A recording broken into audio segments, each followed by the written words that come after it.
Welcome to the 5th episode of the Cashflow Connections podcast. The topic for today is value-add retail, specifically grocer-anchored value-add retail. Essentially, this strategy has become really popular over the last few decades. The idea is that people need to eat in all stages of the economic cycle. So if you invest in retail space where the anchor tenant is a grocery store, you're putting yourself in a position to succeed. The problem is, this has become a really competitive space. So one of the topics we're going to talk about today is how our guest is able to compete in a competitive market and really out-execute his competitors. We're also going to talk about the differences between purchasing a property in the $10 to $15 million range and how you can actually purchase properties in the $50+ million range.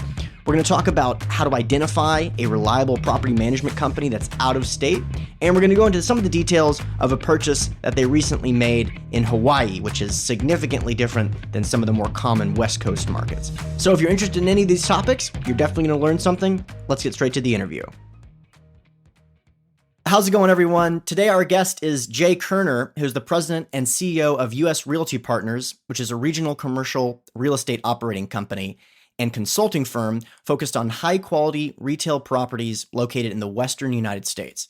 He has over 30 years of experience in the acquisition, operation, development, leasing, and management of retail, multifamily, office, and mixed-use properties. In addition, Jay is a licensed California real estate broker, general contractor, and FINRA member. He's also the author of Chasing Yield, an investor's guide to passive commercial real estate investments. And it's actually a great book. I've taken a look at it. So if you're interested, definitely check that book out. So Jay, thanks a lot for coming on the program today. Really happy to have you. Well, thank you so much, Hunter. Glad to be here, and thanks for including me. Yeah, absolutely. So before we jump into the nuts and bolts of the podcast today, which is about value add retail, tell us a little bit more about your background and when you first really were drawn to real estate as an investment vehicle. Well, so as far as background, as you mentioned in your intro, I've been in the commercial real estate business for over 30 years. I'm a UCLA graduate, and I actually had my first real estate related job during my senior year at UCLA, and I started. I got a part-time job working for a local real estate syndicator based in Brentwood. And at that point didn't know all that much about the business, just what I had learned through some coursework in school, and started doing some spreadsheets, and went from there to do a lot of other things for that group. And I was actually going to go to graduate school in 1985 when I graduated UCLA, and my employer at that time, who was a syndicator, talked me into spending a year with them, delaying going back to school, and they told me that they would basically teach me their business, and involve me in as much as they could, and try it out for a year, see what you think. You can always pursue your graduate degree later, and so I took them up on that offer, and it turned out quite well. I ended up not going back to school, stayed with them, learned their business, and went from there. And what asset classes were they focused on mostly? It was really all about retail real estate. That was really their background and their passion. Got it. And so was that then your first real estate investments? Were they in retail as well?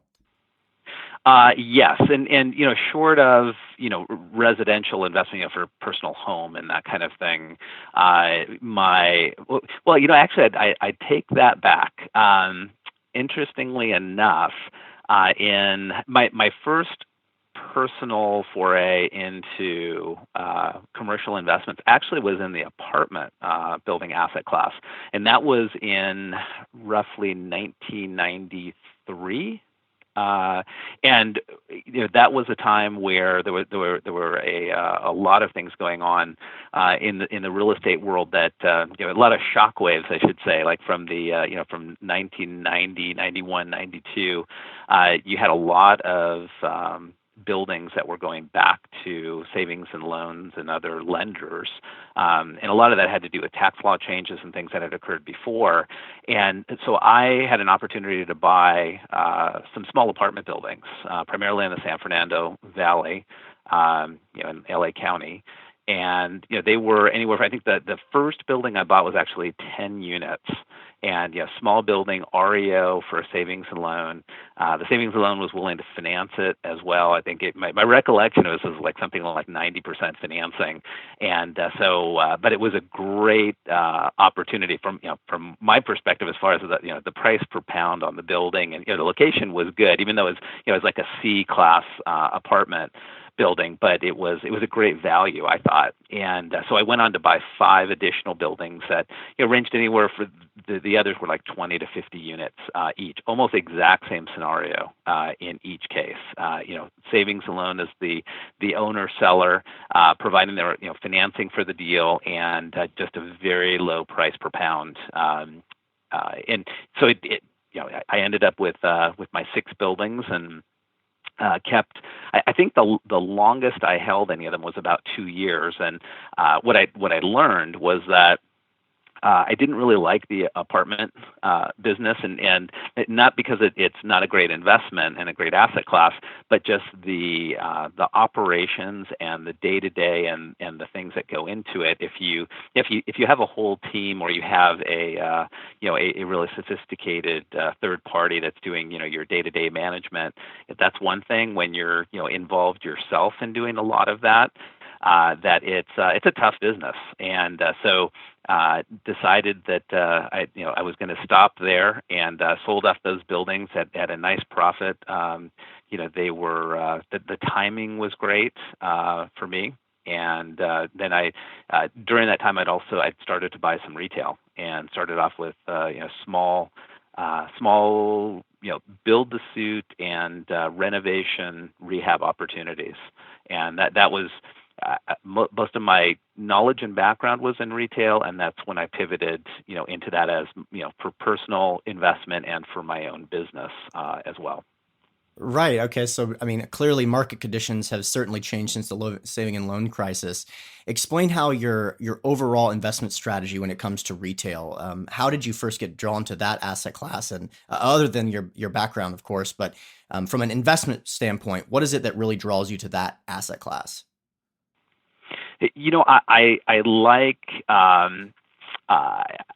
I like the retail shopping center environment and the challenges and the creativity that go into it. And to me, the apartment side is more of a commodity type business is the way I look at it. And on the retail side, it's more of having the more individual knowledge and skill you have, the more successful you can be in creating value on the retail side by bringing the right tenants, the right combination of retailers, and the way you structure your leases, and those things make a big difference. As opposed to just having a generic lease that you're doing in 1 year rolls in retail. There's a lot of creativity involved, and Totally. a lot of thought that goes into it. A lot of more moving parts, dealing with a different category of tenants and stuff like that. When you look at a typical purchase in the retail space, what is a typical purchase for you in terms of purchase price or square footage or number of tenants? What are you typically looking for? Well, so our business model is based on buying quality centers in secondary and tertiary market areas. And geographically, we say that our overall marketplace is from Denver west, and by west that extends all the way to the Hawaiian Islands. And we've identified that area just based on one is proximity, two is we really we're based here on the West Coast, and that's where I have my most personal knowledge and experience as well. And so that's where I feel really comfortable. And so as far as concentration goes, so most of our properties today are actually in California. Although we do have property in the state of Washington, and we do have property on the Hawaiian Islands. The overall criteria is most of what we look at is grocery anchored. and often grocery drug anchored. We're very comfortable with that, especially in this internet age that we're in and the changing retail environment. We still feel that the whole idea of daily needs, where it's more difficult to either more difficult or not really possible to get certain products over the internet, that's where we like to focus. And we like diversity within our tenant mix within a center. So we're not the buyers of a single tenant building. And typically not the buyers of, even if we have a great grocery store, if there's only 2 or 3 small shops with a big grocer, that's typically not our deal. We like the idea of having the grocery component and then having a group of sub-anchors and shops that give some diversity. Typical size, as far as actual square footage of gross leasable area, that's going to be anywhere from 75,000 square feet on the low side up to probably 500,000 square feet. Got it. Okay. And so in the purchase price area, what range is that covering from the 75 to about 500,000? So there's more or less, really, I'd like to say there's two focuses for our business as far as the size of projects. In the $15 to $30 million acquisition range, that's where we do our standard syndication model. My partner John and I, we co-invest in every deal, anywhere from 10 to 20% of the equity. We raise the rest from a group of investors, that are in our pool, that most of which we've known for a very long time. And so we're very comfortable doing that size range with straight up syndication. For larger deals, and so in the 30 million and up range, and this could be up to probably about $150 million, that we have a relationship that we've developed with an institutional partner, where we have essentially a 75-25 equity participation with them. So we're able to do our same syndication model that we do for the smaller projects alongside our institutional partners. So we're pari passu, so that our money is invested at the same, our money and our investors' money is invested at the same level as our institutional partner. So we're side by side. They just have a bigger chunk of the equity that they're putting up than we are, and there's a real benefit in that for our investors, because they get to invest in a larger project. We have a quality, very high quality institutional investor that also is doing their due diligence up front as well, and so giving real comfort level to our investors that they not only have us that they trust and know, but also that they've got another third party who's also involved, who is helping make sure that everything is great.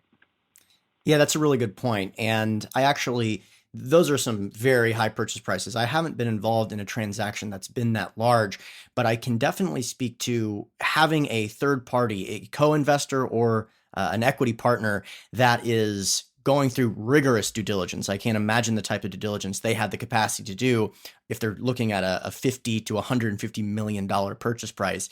It's a great way to validate what you're seeing, as well as validate the claims you're making to your investors, to say, look, this company has a team of 8 people doing due diligence constantly, and they're saying the same thing we're saying. So I think that's a great validation of your model and kind of what you're trying to target. So you mentioned earlier in the call that you're looking in Hawaii also, and a previous call you mentioned that you're involved in a transaction Lahaina, Maui. Tell us a little bit about that transaction. Yeah, so last June 2016, we purchased a shopping center located in Lahaina on Maui. It's about 133,000 square feet, and it's called the Lahaina Cannery Mall. And it's anchored by a Safeway supermarket and a Long's drugstore. And the center itself, it actually looks like an old time cannery, because it has historic significance. It's not a historic landmark, but it's the cannery itself. It was placed on that property. I don't know what year it was, but it was probably back in the 50s or the 60s. And so when it was converted to a shopping center, use in the 80s, the county had requested that the developer at the time keep the same cannery theme as what had been there before, and so that's how it ended up with the name it has, and also with the appearance that it has. The center itself it's an institutional quality property. It's very well located. It's a fee simple ownership, and on the islands, it's quite common for commercial property to be on a long-term land lease, and most of what we buy is all fee interest based, so that we own the land and the buildings, not just the buildings themselves. So that was an important part of that transaction for us. We have spent a lot of time on the islands in the past, based on past other business ventures and projects. And as a matter of fact, we originally tried to buy the shopping center directly across the street from Lahaina Cannery Mall in 2015. And while we were selected as the winning bidder after a long beauty contest, the owner of that property actually decided not to sell, and so we were not successful in purchasing the property across the street. Long story short, we came back around about a year later that Lahaina Cannery Mall became available, and which in our opinion is a superior asset to the one that we liked across the street, and was even a better opportunity. So we were excited about that. Awesome. I can't, just for the listeners, give us a perspective of how much due diligence went into that deal, the one that didn't get to go through. How many months of due diligence would you say you devoted to that property? Oh, to the property that did not come through? Yes, the one where the seller backed out at the last minute. Probably 4 months, maybe 5, from the time that we started the process of looking at the property, our investigations, our meetings with various leasing groups, management groups, consultants, in that market area, negotiation of a letter of intent, and all the way through a best and final process. That it was at least 4 months, maybe 5. Yeah. Okay. And that's because it's a massive property. You guys got a team doing due diligence for deals like that. So you mentioned that this property in Lahaina is a mall. So indoor malls especially are really struggling in the U.S. What is it about this investment that originally piqued your attention? Well, the fact that the center's name includes the word mall is a little bit of a misnomer, and I'll tell you why. Is that yes, there is a portion of it that is an enclosed space with common area that's shared amongst tenants, and so from that standpoint, yes, it is a quote unquote mall. However, it really is more of a traditional grocery drug anchored shopping center that has the benefit of an enclosed area in an environment where it's often it's hot. Sometimes you have just random rainstorms that come through on the Hawaiian Islands. It actually creates a very interesting environment for tourists and locals who are shopping at this particular location. So we don't have your traditional mall tenants, enclosed mall tenants here, but we do have more of the type of shops that you would typically see in a grocery drug anchored shopping center, as well as many tourist oriented shops that are like Honolulu Surf, for instance. That's a really well-respected surf chain on the islands. They're right up front center at the entry to our mall. They have both indoor and outdoor space, and Starbucks is there, and we have multiple food tenants that are there that could be as easily located in any other grocery drug type shopping center. So it's different from that aspect, and it does, the enclosed mall nature of it is a benefit for the shoppers from the standpoint of the temperature control, as I was mentioning, that it keeps people dry when it's raining outside. It also we have a in our common area there, we have a stage and setup that allows us to have various performances. And so, hula is very big on the islands, both for for the locals and is a definite tourist attraction. And so we offer hula shows during the week that are and for the most part it's we focus on the kids version of the hula dancing. So it's it's younger kids under 18 that are doing these hula demonstrations, and so we get pretty decent sized crowds that come in. There's no charge. People can come in, have something to eat, do a little shopping, and we're right near all of the resorts in West Maui. So it's a really well known location right on the highway. I got to be honest, that's one of the value add strategies I have not considered for any of my properties, which is a free hula show. So maybe I can start doing that for some of them. So how did you originally source this deal? Being that you live, you don't live on the islands, obviously. How did you source this opportunity? Well, the brokerage team that was responsible for marketing the property, we've got a great relationship with. We've bought other projects through them in the past, and they knew that we had had taken a run at other retail assets on Maui. And so we were definitely on their list, and they were comfortable with our performance in the past on other projects. And remarkably, the owner of that particular asset it was a group out of San Diego, an institutional owner that we had also bought another property from in Northern California about 2 years prior.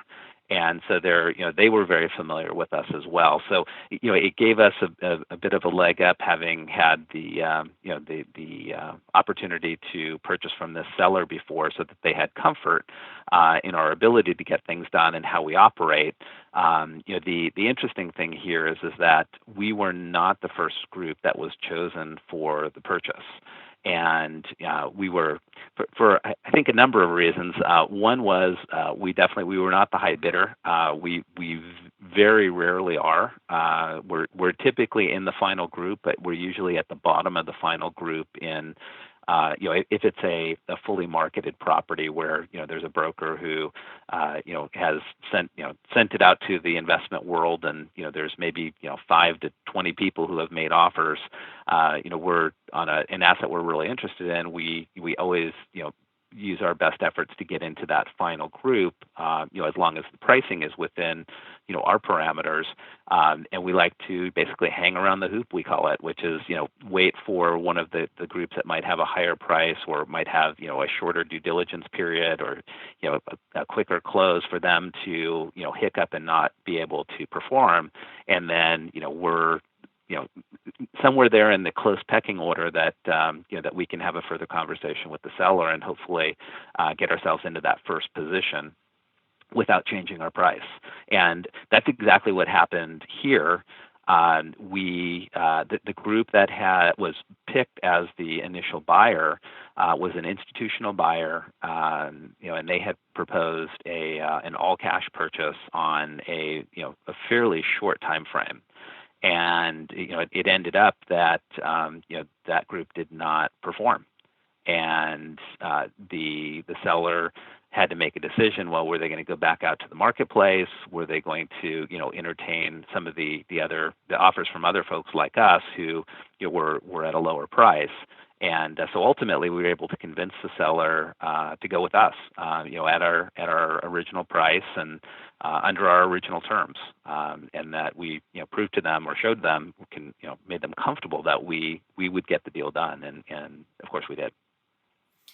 And what do the price per square foot in Maui, and for an opportunity like this, what does that typically look like?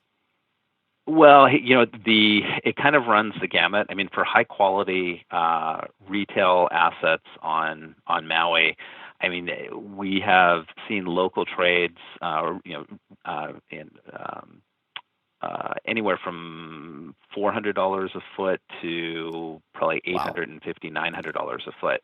On Oahu, they'd potentially be even higher. I mean, it could easily be over $1,000 a foot. And for the listeners, how does that compare to California, let's say a tertiary market that you'd be looking in California?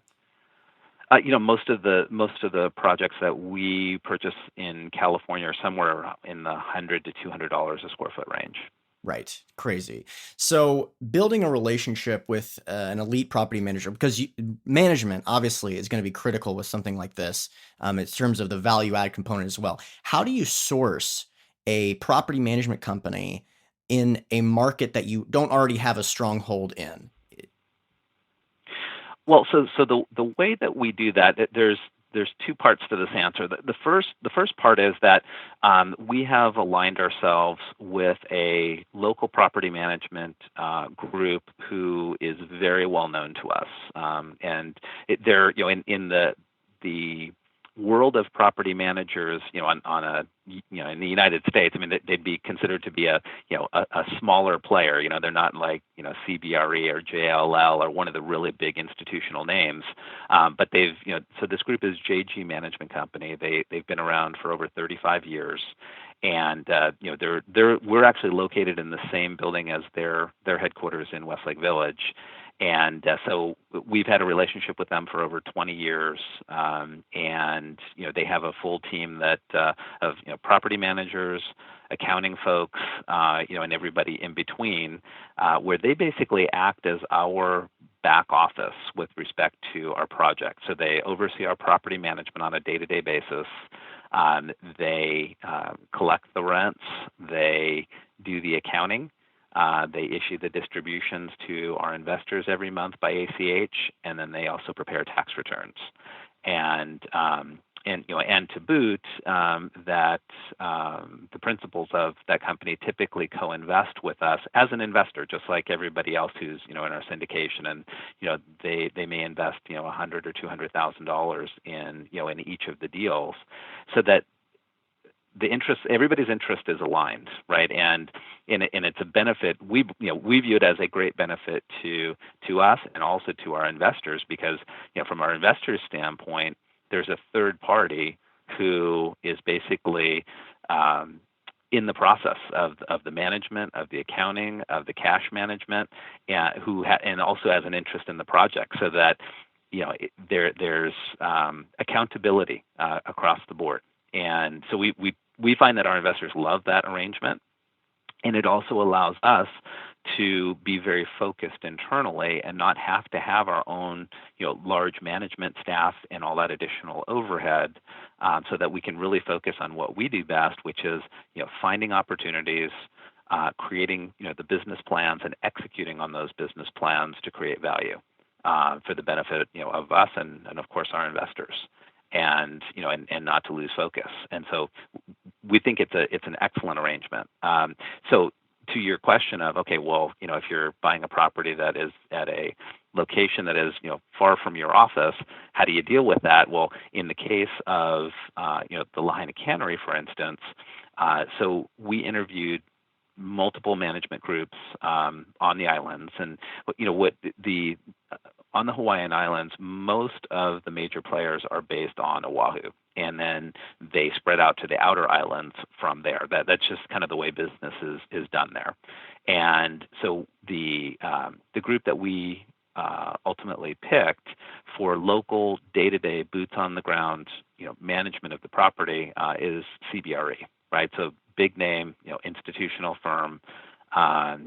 They knew the property very well because they had actually been out there managing for the prior institutional owners for I think it was like 10 or 12 years.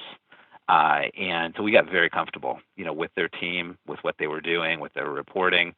And so the way that it works is that their local day-to-day, they take care of everything that needs to be done locally. They assist in the collection of the rents, of dealing with lease renewals, all of those types of things. And then our local managers here, JG Management, they do the same thing they normally do for us on an accounting basis, cash management, reporting, tax returns. All of that is done through their office. So they help oversee the local managers, and they provide all that support as well. Cool. And how many properties are you guys currently the sponsor of overall? 13. 13. And how many of those are grocer anchored? The be the majority. I'm going to say 11. Okay, cool. And so, okay, so this for those of you who are listening, the grocer anchored play, like Jay was mentioning earlier, it allows for a lot of things. Most importantly, that it's very difficult to eat the grocer anchored space via the internet. Software has been a challenge to try to take over this market for decades, and it's very challenging because the profit margins are very thin, and getting the grocery to someone's house is challenging from the time component because it's a perishable good. So this has been a play in real estate for quite some time, grocer anchored tenants, because it's difficult to compete with them from a software perspective, but also people need to eat in all stages of the economic cycle. So that sounds good on paper, but because of the fact that that's kind of like a common sense thing, how are you able to compete with so many groups that are pursuing that strategy? And I don't mean necessarily on the buy. You kind of touched on the buy earlier, but on the value add component, how are you able to execute better than a lot of the competitors out there? Well, I think that comes down to a couple of things, and it's like you're saying, it's definitely a competitive environment, and that relationships are very important in order to compete in this business, and relationships at every level, from the brokerage community, and having brokers that in every market that you do business in, that they trust you, that they know that that you're able and willing to perform, and that they feel comfortable dealing with you, right? Because they're the gatekeeper in most transactions. Ultimately they don't make the ultimate decision as far as the owner of the property picking a group to buy their project, but they have a lot of influence. All other things being equal, the broker's perspective on the quality of the buyer means a lot to a seller. So that's one aspect. Two is that some of the projects that we buy are off market, so they're not fully marketed, and in those cases they're typically brought to us by a broker who just happens to know the seller, or just happens to know it's available, or it was a property that was marketed the year before and it failed to sell, for whatever reason, and it wasn't put back on the market, and that a broker knows that, hey, this owner did want to sell, they just weren't successful, and they just didn't want to go through the process again, but I think they might be interested in making a one-off deal with you, that type of thing. And then the other piece of it, and also knowing a lot of the owners of property, especially institutional type owners, that part of their ongoing business is acquiring new assets, but also disposing of assets that they've had for a long period of time, where it's either they're moving on to different market areas, that they've held an asset, let's say, for 10 years, and they've that their typical program might be, hey, well, after a 10-year hold, that we're typically looking to roll that cash to something else, recognize the gain, move on to something else. So having relationships in that institutional world is also really helpful. The other piece of it is on the tenant side of the business, and having relationships with the real estate directors and senior folks at chain tenants, whether it be a grocer or a drugstore, or a Supercuts, or whoever it happens to be, that a lot of times you can create value and do things that others may not be able to accomplish because they don't have necessarily those relationships. And so case in point would be where, let's say in the case of a marketed property, right, where you have a bunch of competitors, many of which are sophisticated and have ability to buy a given asset. And we've had situations where we have a grocery anchored property in one of the market areas that we would target, secondary or tertiary market area, where that grocer maybe they have 2 or 3 years left on their current term under their lease, right? And that they have maybe a bunch of options to renew, but the only certainty is the current amount of term they have left on their primary lease, right? They may or may not exercise an option when that's over. And so it creates uncertainty, right? So from a buyer's perspective, one is the financing becomes more difficult because, if you're getting a 5 or 10 year loan, that lender is going to look at that lease and say, hey, well, your main tenant here, who's the driver of business to your other tenants at the center, they might leave in 2 or 3 years when their lease is over. How do we know they're going to stay? Right. And so we have had cases where we've actually gone to the grocery, other anchor tenant during our escrow period, negotiated an extension of their lease, typically in the early exercise of one of their options to renew during that period, so that at the time we close escrow, that instead of 2 or 3 years of term, that they have 7 or 8 or 10 or 15 years based upon that renegotiation during the escrow period prior to the close. So it changes the playing field. We might be able to pay a little bit more because we did that, because we created value, and we created the value before we even owned the property. So with these value add strategies, have you guys ever lost money in a real estate transaction? We have not. And the environment is well. Let me back up for a minute. So U.S. Realty Partners as an entity started in January of 2012. So from a timing standpoint, we've been in a market that has a lot of upside, and that with pretty controlled downside. So we've been performing exceptionally well, and exceeding even what we had anticipated on many of our business plans. That said, in my prior experience, and I've been on the entrepreneurial side of the business and the institutional side of the retail shopping center business. I've had personally, in the past, back in the early 2000s, I had one project that when I had my own development company for 10 years, where we were building ground up as well as renovating shopping centers. And there was one project where it was a rehab, renovation, re-tenanting opportunity, and it was about 110,000 square foot shopping center. And basically the deal went, everything that possibly could go wrong went wrong, and ultimately we ended up losing a bunch of money on that project. And so the lesson learned from that, for me, was that although there were many factors involved in that occurrence, that the biggest one was lack of market knowledge in that particular marketplace, and that I thought I knew it better than I did. And it was the first acquisition in that market area, and the market shifted. And that was a huge education. Right. So the economic climate, especially in some of the markets that you're looking at, the West Coast being the focus there, this is an interesting time. It's kind of a confusing time for a lot of investors. Some people think that we are kind of slow and steady wins the race still, even in the West Coast. Some people think that we're nearing the top of a potential economic cycle. So what are your thoughts on that? And what are you doing based on your perspective of where we are in the economic cycle? Okay. Well, so generally our approach, and we think that this approach plays well going forward, is that the focus on the secondary and tertiary market areas, the type of properties we're buying, the grocery anchored, well located within those submarkets, and we're focused on replacement cost versus what we're paying for the property itself, because we want to have a leg up on any potential competition in our market area.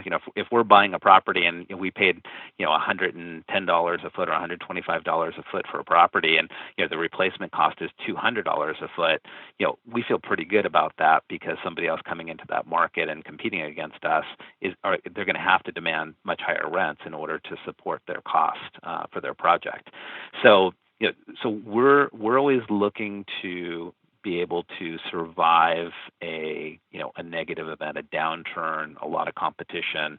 We want to be in a position where our existing rents and our tenants are at or below market. Over market rents in a project are just a deal killer. For us, we don't care how good the project is. There's just way too much downside to that from our perspective. We want to make sure that the tenant sales volumes are strong and that their occupancy costs are all reasonable and that they're making, a good profit in their business after considering, what their costs are for occupying their space. So going forward from where we are now, my view is, that we in our business of what we're doing, acquisition-wise, that we probably have a good 24 months ahead of us that I'm feeling really good about. Beyond that, I just don't know. Our opportunities really just depend on the market and what we can uncover. It could be the case that we don't buy anything in that period just because we can't find the right opportunities that fit our criteria and our comfort level and metrics. But on the other hand, we're actively looking. We do think that we'll continue to grow at 3 or 4 acquisitions a year, and we feel very good about that. We know that rates are rising. We take that into absolute consideration in our underwriting. We do believe that in the market areas where we concentrate, that retail rental growth has been very slow. And so we're not concerned about downward pressure on rental rates in our centers and in the markets we're in. And we think that contrary to that based upon sales performance of tenants that we have in place now and tenants that we would typically have in centers going forward, that there's going to be room for upside in the rents during the next 24, 36 months going forward, because we're at a low starting point from those rents. There hasn't been a big run up. It's been very modest. So we think that there's still a lot of room there based upon sales volumes and growth in sales. Awesome. Well, that's great news for a lot of people, I'm sure, especially those investing in retail. What are you most looking forward to for 2017 and beyond?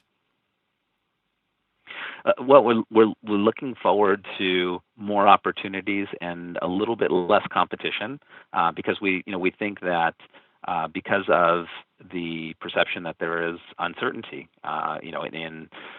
in the country, both economically and politically at the moment, people aren't sure exactly what to do, and so people are hesitating. And so we think that will bring us some opportunities that we might not otherwise have had. Where a seller wants to sell, but there maybe aren't as many buyers currently who are pursuing acquisitions because they're just a little uncertain. And as long as an acquisition fits within our criteria and our metrics, that we're planning to continue to move forward the way that we have been, and we're very comfortable with that. Awesome. Well, I think that's a great note to end it on. Jay, I really appreciate you coming on the show. This is a great conversation. And hopefully, I know that you're knowledgeable about a lot of different aspects of retail and office as well. So hopefully you'll come back on in the future and we can kind of continue the conversation. That sounds great. And Hunter, thank you so much for having me. It's been a pleasure, and look forward to chatting again soon. For all the listeners out there, if you're interested in learning more about Jay Kerner and U.S. Realty Partners, feel free to visit their website at usrpartners.com. They have a contact form where you can contact Jay directly. Also, if you haven't yet, make sure that you're signed up to have a Cashflow Connections investor account. You'll have access to a lot of educational content, resources. The podcast is on there, as well as some articles and webinars. A lot of really positive feedback from that educational content. So make sure if you haven't yet created an account, go to Cashflow Connections and click sign up and put in your information. This will keep you updated on our newsletter as well as our educational content, and it'll fill your brain up with some awesome, great ideas. Thanks a lot.